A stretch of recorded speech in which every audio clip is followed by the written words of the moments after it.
If people don't understand the grooming process, how can we expect them to prepare their dogs for our services? I was asked a really innocent question this week, and it kind of blew my groomer mind. What was that question?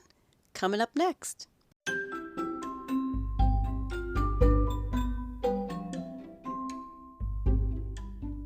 You're listening to the Creating Great Grooming Dogs podcast. I'm Chrissy Newmeyer-Smith. I'm a certified professional groomer, a certified behavior consultant for canines, a certified professional dog trainer, and the owner of Happy Critters in Nashua, New Hampshire. And this, my friends and colleagues, is the podcast where grooming and training meet. As I was drying a dog this week, I was asked a very innocent question. An owner asked, "Aren't you going to trim him? I want a haircut." What a simple and basic question. So we as humans go to have our hair cut and it's usually cut wet. Why wouldn't our owners and other dog pros who aren't groomers, why wouldn't they think that we trim dogs wet and that blow drying is just being fancy schmancy? Why wouldn't they think that? So the answer to the question, for all of my listeners who aren't groomers, is that we usually trim dogs after the bath and blow dry. And that's how we get that plush and pretty look that most of our customers are used to seeing. From a groomer's point of view, blow drying is an important part of the process. It affects the finished look of the trim. We are hairstylists, after all. So for us, the blow dry isn't frivolous, it's part of the process. Now, for the dogs who are shedding, that's where we get most of that shedding coat out. So when you think about Goldens and Labs, dogs that have a lot of undercoat, that's where a lot of that shedding stuff comes out, is through the drying process, and not as much with just the brushing or even just the bathing. Now, there are times when we think a breed is, just a bath, but there's still a lot of shedding, and that comes off with the high velocity dryer. We might think it's just a bath and a little bit of trimming, but a high velocity dryer is where we pull out so much of that shedding coat. And that's true of a lot of breeds that you don't usually think about. Breeds like boxers that have such tiny, tiny hair. Pit bulls, short-haired chihuahuas. If you think about that really, really short hair, the dryer is what gets a lot of that shedding out. Another reason why drying is an important part of the grooming process is because it's better on our tools. So as groomers, we spend a lot of money on our tools. And trimming clean, dry hair is much, much easier on our expensive tools. We may choose to do some clipping before a bath. Plenty of groomers trim off a lot of coat before they bathe because they don't want to wash coat that's not going to stay anyway. That kind of depends. That varies. We all have slightly different opinions about it. Sometimes I'll take a bunch of coat off so that a dog isn't going to be needing as much time with drying. There are ways that we can adjust our grooming process for a dog who is having a hard time with dryers and with the drying process. But in general, I like to run my tools through clean, dry hair because it's just better for my tools. And I think people who aren't groomers don't really know how much we all spend on our tools. So I'm going to give you an idea here. I had somebody look at my grooming kit and I was like, well, but if you drop that box, I'm going to cry probably for a week. And they're like, really? I mean, it's a couple of brushes and maybe some blades. And I'm like, yeah, so that brush was $80. Each of those blades is anywhere from like 25 to 35. And they're like, oh my God. Like that's when they realize that we have a pretty significant kit that we use. It's not cheap stuff, a pair of shears, they're thinking like, well, they're scissors, like, yeah, those aren't $20 scissors that you would get at a craft store. These are expensive pieces of equipment. And so when I'm grooming, I really want to use that on clean coats. Now, again, if there's a behavior problem, if a dog is having trouble with the drying process, if you tell us that and we know that, we can be working around that. And we can make some adjustments in the way that we do things. Now, sometimes I will go ahead and wet clip. What is wet clipping? Wet clipping is when a dog is in the tub and I go ahead and just trim around their eyes and do some scissoring in the tub. Or I might use a clipper in the tub. If I do, it's a cordless clipper. It's not great for your blades, but it's different than just a dirty coat because now it's at least clean. It's just wet and it's a matter of oiling your blades and stuff afterward. I have a pair of shears that I use for tubs that are not going to be a problem if they get destroyed. I'm not going to cry too hard, but I have something specific for that. They're heavy duty. They can get through a clump of wet hair. But folks, I want you to know that the drying process is really important for what we as groomers do. Not frivolous. It's not like, well, skip the blowout. Like, we just need a haircut. We don't need the blowout. Nothing fancy. But we want that dog to look great. And we can get ahead of ourselves sometimes and just start in on the bath without knowing how the dog is going to be about drying. And drying is a really common one for dogs to have a problem with. Not because all dogs have a problem with it. And that's one of the things I find that non-groomers don't quite get. Plenty of dogs are perfectly fine for the dryer. And I think that it's really easy for non-groomers to say, oh, of course they're bad for the dryer. Their poor ears. And to some extent, yes, their poor ears. It's a lot of noise.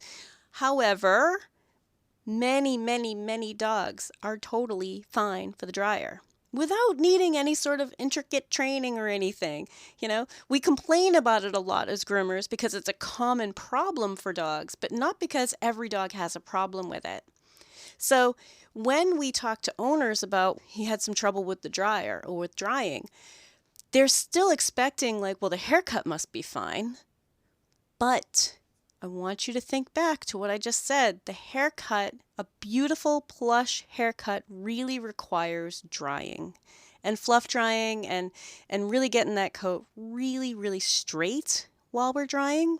This isn't just, get them dry faster. It's not groomers just trying to save time. It really is about the finish. Even a dog who's being taken down really short, like real short, clipped so he's like velvety, that velvety look is produced by drying. So I want you to think about the drying process being important. And part of why I want people to know that, so if you're a groomer and you're like, yeah, obvious. But even if you know that, even you, my listener, sitting in front of me, because I always picture a person in front of me while I'm talking. Who knows what that person looks like at any given week, but I always picture a person. I'm speaking directly to you. Even if you already know that, we need strategies to express this idea that we already know to people who don't know. So one of the ways that I explain that to people is that if you want them to be really plush and pretty, I need to do the drying. Without the drying, I can trim coat. I can get the dog clean. There are lots of things I can do without the dryer, without the drying process. It will not be the same kind of look. And to tell them that ahead of time. Now, circling back to what I said in the intro to this show, how can we expect our owners to prepare their dogs for the grooming process if they don't understand the process? So now, if owners know this is important for the grooming process, this is part of how we get dogs finished. This is also, in some cases, a safety factor. I live in New England, and in winter, if it's super, super cold, I do not want to send a dog home wet. It's different than if they got wet on the surface. They've been soaked and saturated all the way down to their skin. They're not going to air dry. We don't want them going outside when they're saturated down to their skin. So we need to be thinking about drying as an important part, that even if your dog is not comfortable with it at this point, we should be working toward a dog who is comfortable with drying. And that doesn't necessarily mean we're going to force dry over their whole head.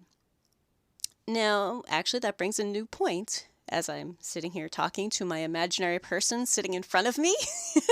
If you're not a groomer, there are different types of dryers. So we have what's called a high velocity dryer, and that's the one that we call a force dryer. And it works in a couple of different ways. One, it can blow water right off the coat. Really just push it. Mechanical means shove it off the coat as if it's a squeegee, sort of like a snowplow, just pushing snow off the roads. It's July right now as I'm recording this. Apparently, I really am loving the idea of snow. I have lots of snow examples today. Anyway, pushing all of that water off and helping squeezing dogs out. That's part of what a high velocity dryer does. Other types of dryers, like the stand dryers, they work a little bit more about evaporating water.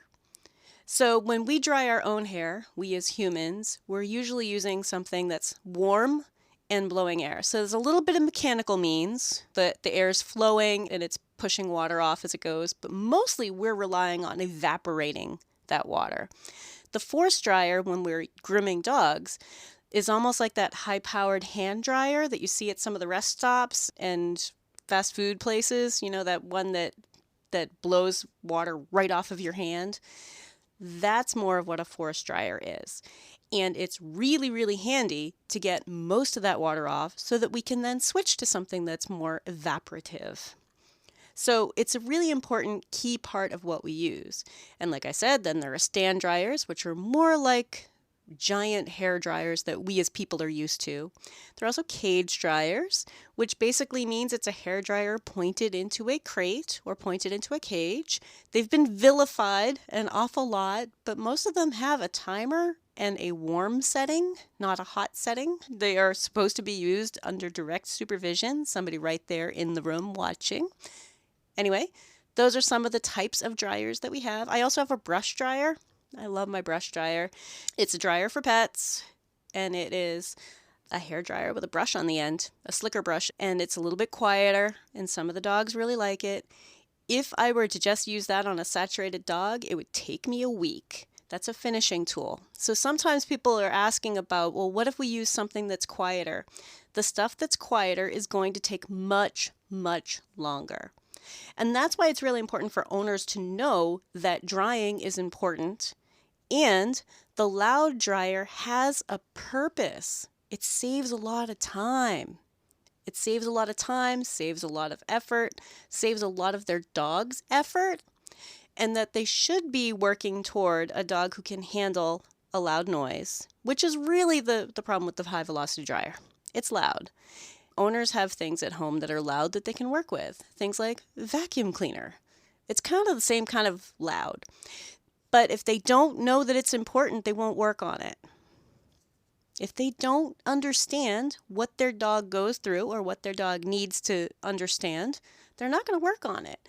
So it's up to us to make sure that people know the drying is not an upsell and it's not frivolous. It's actually part of the job that we're trying to do. And it's an important part of our job. We're willing to work around it. The results will not be as nice. So you gotta let go of the idea that your doodle's gonna look fabulous. If they aren't dried at all, it's not gonna look pretty. It's gonna be functional. If you're enjoying this podcast, please remember to subscribe so that you don't miss any episodes, and tell all of your friends. Let's start with some human examples, because that's where so many of my own customers have had their aha moment. What do we as humans know about using a straight or flat hair trimming tool over curvy, bumpy, and non-flat surfaces? Where's she going with this one, right?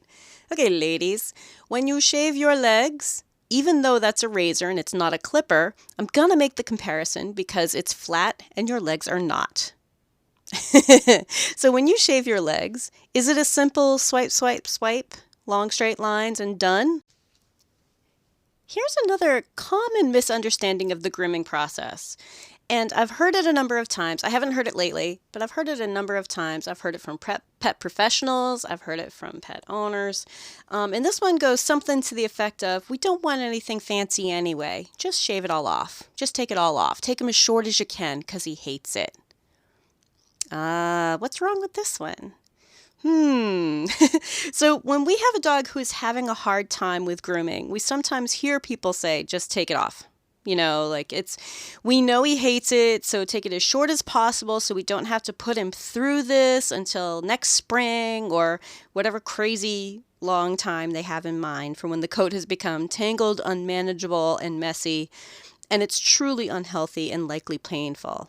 We need to be helping people understand that their dogs need frequent grooming, and that waiting until it's that bad and just saying, it's okay, just take it all off. Yeah, we know he's a wreck, but he hates it so much.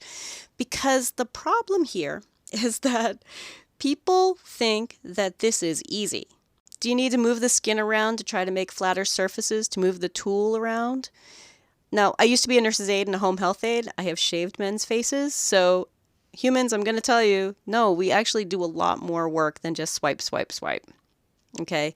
And I need you to think about when we're using clipper blades on a dog to take their coat very, very short, or we're trying to get underneath mats. So I'm going to mention here, I know I keep getting off on tangents. We can't clip through mats. We clip under mats. So we're trying to get that clipper blade not only over the skin, but under the mats, between the skin and the matted fur, between the skin and the knots. And we are on a surface that has all sorts of curves and lumps and bumps to try to work around. And that's on a healthy dog. So if we have dogs with moles or other little lumps and maybe cuts, who knows what's going on underneath the mat. It's nitpicky, meticulous work. It's fussy. It's tedious. So I want you to be thinking about when an owner says, we only bring him in when he really needs it because he hates it so much, just take it all off. We don't want anything fancy. Do you now have a different idea about what that means? Because when we're trying to get a clipper blade across a dog's skin, every itty bitty, teeny tiny millimeter of that dog is going to be touched with a clipper blade. Holy moly, that's a lot of work. And it's a lot of work for the average dog who finds it difficult. So it's not necessarily this gift. Oh, they're going to let us shave him. Like, oh, just take it down. Every 6 months or every year, we just take him down because he hates it so much, like not a good answer. And I want you to really think about that because now we have to take that clipper blade everywhere on that dog. Every single teeny tiny place. So think about ladies, ankles and knees. Men, think about like smoothing out that upper lip and trying to get underneath your chin. Now imagine that that person is fighting against you. So now we have a dog who is not good for it, doesn't like it, or is traumatized, or whatever the story is, but the quote unquote, he hates it so much, right? And you want us to meticulously go over that dog with literally the fine-tooth comb. Everywhere, every little teeny tiny inch, every little teeny tiny nook and cranny. We're in his armpits, we're in his groin, we're under his tail, we're in the corners of his eyes, we're under his ears, we're in between his toes, we're in the pads of his feet. We are everywhere with a clipper blade. So it's not a simple matter of, oh, just take it all off. We need to teach this dog to be good for it. It's really important. Now, I'm going to say, we're going to add in here too, but my groomer said he needs to be shaved and it needs to be clipped off. And yes, often that's what we as groomers are going to tell you because the coat is in such terrible shape that we don't have any other option. Sometimes the coat is just to the point where we don't have another option. We need to complete the grooming and try to restore some sort of healthy skin. Now, some of us will go ahead and try to demat some stuff. Sometimes there are some products that we can use that'll really help with that. Sometimes we can take them shorter without having to take it all off because clipping dogs down isn't necessarily healthy for many, many types of dogs. But there are plenty of times, especially with the case of, oh, we get him done only when he absolutely desperately needs it because he hates it so much, tend to be like every 6 months or a year kind of customers. And we need to express this to grooming customers. So groomers, if you're a groomer, you need to express this to these customers because we all know there's going to come a point where they're going to have a real hard time finding a groomer because the increase in pet ownership, many, many groomers are booked out month, 2 months, 3 months in advance. And these owners are going to be like, what? But he needs to be done now. I mean, it's April. We get him done every April. We've been coming here since he was a puppy, And we're going to have no sympathy for it because we're like, yeah, but other people get their dogs done all the time. So as we help people understand this process, we also need them to understand we can work with a dog who finds this uncomfortable, who finds this frightening. It's not healthy for them to have tangles right next to their skin. It's like wearing wet gym socks for 6 months. It's not healthy. Their skin can't breathe. And there are times where we do have to take it right off and we have to just clip this coat because the coat has become so damaged. Now, what I mean by that, I know I keep going on tangents today. This is what happens when Chrissy goes totally off script. What I mean by that is that there are times where the coat has been roughed up so much, there's so much dirt that each individual hair is actually damaged, and it is very likely to mat right back up. If I think that brushing it through and using some good products on it will help that coat continue to be healthy, then that's what I'll do. But there are times where it has been matted and felted and pressed and really, really grimy, and there's really not much we can do.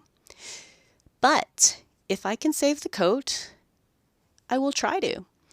Now, the other thing is, even if he hates it, even if a dog hates it, give the groomer a chance to decide what that dog is going to find least stressful.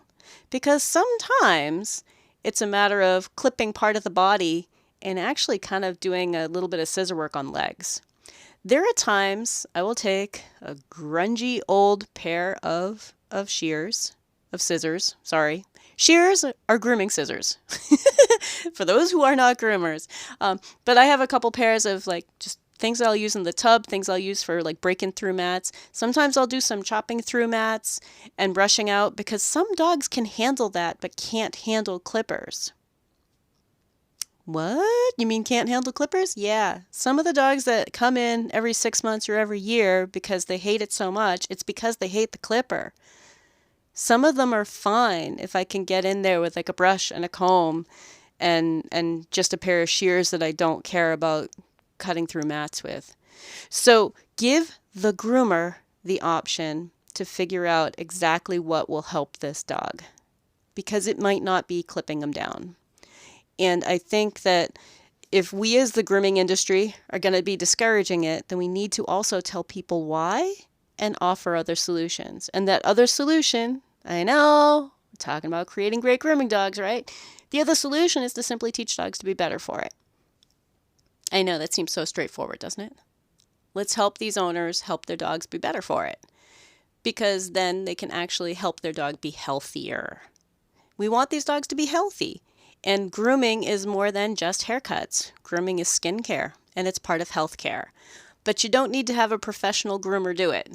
So groomers, we don't need to put up with the every 6 months, every year, he hates it, so just shave him down and do this meticulous job. We can refuse those people because you know what? They are in charge of if their dog is groomed or not. And they can buy equipment and they can groom their own dog. And they probably will figure out pretty quickly why we're having trouble with it. And suddenly they're like, oh, maybe we should do some training. Huh, who knew? So if we don't tell owners what is expected of the dog and what the process is, they're not going to be able to prepare their dogs for the process that needs to happen. And it's not really their fault, right? An educated customer, a well-versed customer is always going to be easier for us. That's always a win. There are 2 big problems with taking it all off, waiting until he's really, really bad and taking it all off and doing them less frequently. The first problem is that we need to teach dogs to be more comfortable with grooming and other physical care, and that takes frequency and repetition of good experiences. That's the first problem with that. Okay, and I think I cover that so often, we're just not going to get into that as much. But the second problem with this idea is that clipping dogs down isn't easy. It's not some unskilled, easy-peasy job that you're gifting to groomers and we're expected to say thank you. All right? Yeah, I know, I'm being a little bit cheeky here, but it needs to be said. Clipping down or shaving a dog who is matted with a neglected coat, even on a well-behaved dog, under the best of conditions, is not easy. It is not simple, right? It may be very straightforward. It might not take a whole lot of art skill, but it does take a long time, right? And people will say, but we're not asking for anything fancy. And yeah, I get that. But that's not how clipping works. They don't want to put them through anything hard. They don't want anything fancy. Just take it all off. Now, that is not easy. Or do you need to spend some time working around knees and ankles? Do you occasionally miss spots as you move up something shaped more like a cylinder than a flat surface? Are you using the full width of the blade as you go up your shin? Right? Flat hair cutting tool on surfaces that are not flat means a lot of repetitions and a lot of smoothing out of skin. Now, guys, when you shave your chin or your upper lip with a straight hair cutting tool, is it a simple swipe, done? If you'd like more information, you can find me at chrissy@happycritters.net, happycrittersdogtraining.com, or you can join the Facebook group, Creating Great Grooming Dogs podcast, or the Facebook page, Creating Great Grooming Dogs. I really look forward to hearing from you.